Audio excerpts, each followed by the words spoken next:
இதுவரை அங்கிருந்து எதுவும் ஆபத்தான செய்தி எதுவும் வரவில்லை. எல்லாம் கட்டுப்பாட்டுக்குள்ள இருக்கிறது. நேற்று இரவு கடுமையான மழை பெய்து இருக்கிறது, தொடர்ந்து பெய்து கொண்டிருக்கிறது. இன்று இரவு கரையை கடக்கும் என்ற செய்தி வந்திருக்கிறது. கேம்ப் எல்லாம் ஆங்காங்கே அமைக்கப்பட்டு மக்களும் ஓரளவுக்கு தங்க வைக்கப்பட்டிருக்கிறார்கள். உணவும் வழங்கப்பட்டு கொண்டிருக்கிறது. இப்போ இல்லை, இப்போ இது வரைக்கும் இல்லை. இப்போ உடனே வடிஞ்சிக்கிட்டு இருக்கலாம், ஒன்றும் பிரச்சனை இல்லை.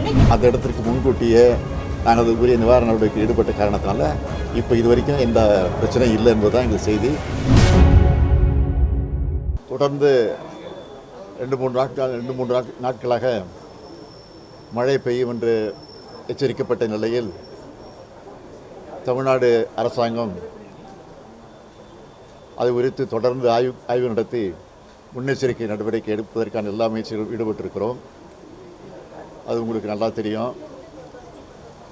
நேற்று இரவு கடுமையான மழை பெய்து இருக்கிறது, தொடர்ந்து பெய்து கொண்டிருக்கிறது. இன்று இரவு கரையை கடக்கும் என்ற செய்தி வந்திருக்கிறது. ஆக இந்த நிலையில் நம்முடைய கண்ட்ரோல் ரூமிலே நாங்கள் சென்னை மாநகராட்சியினுடைய ஆணையர், காஞ்சிபுரம், திருவள்ளூர், ராணிப்பேட்டை, செங்கல்பட்டு ஆகிய ஆட்சித்தலைவர்களோடு தொடர்பு கொண்டு அங்கே இருக்கக்கூடிய நிலவரங்களை எல்லாம் கேட்டு தெரிந்து கொண்டோம்.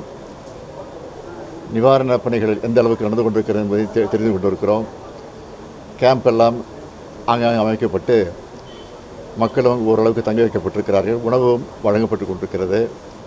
ஆக இன்று இரவு நிச்சயமாக கடுமையான மழை பெய்யும் என்கிற காரணத்தால் முழுமையான நிவாரண நடவடிக்கை ஈடுபட வேண்டும் என்று நாங்கள் கேட்டிருக்கிறோம். எனவே இந்த நிலையில் இருக்கிறது. மற்ற மாவட்டங்கள் அங்கங்கே இருக்கக்கூடிய அமைச்சர்கள், அந்த மாவட்டத்தை சார்ந்த பொறுப்புக்குரிய அமைச்சர்களும் அங்கிருந்து அந்த பணிகளை நிறைவேற்றி கொண்டிருக்கிறார்கள்.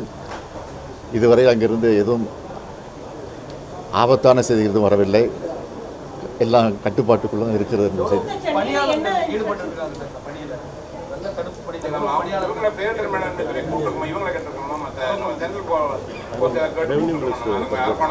வருவாய்த்துறை அமைச்சர் நீட்டாக சொல்லுவார்.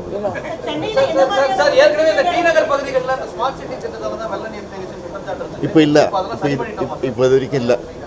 இப்போ உடனே வடிஞ்சிக்கிட்டு இருக்கலாம், ஒன்றும் பிரச்சனை இல்லை.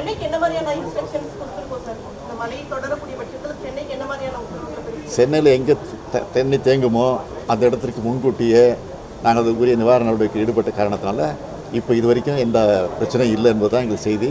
அப்படி இருந்தாலும் அதை சமாளித்துக் கொள்வோம். இதுபோன்ற செய்திகளை மேலும் தெரிந்து கொள்ள எங்களது யூடியூப், ஃபேஸ்புக் மற்றும் ட்விட்டர் ஆப்களை சப்ஸ்கிரைப் செய்யவும்.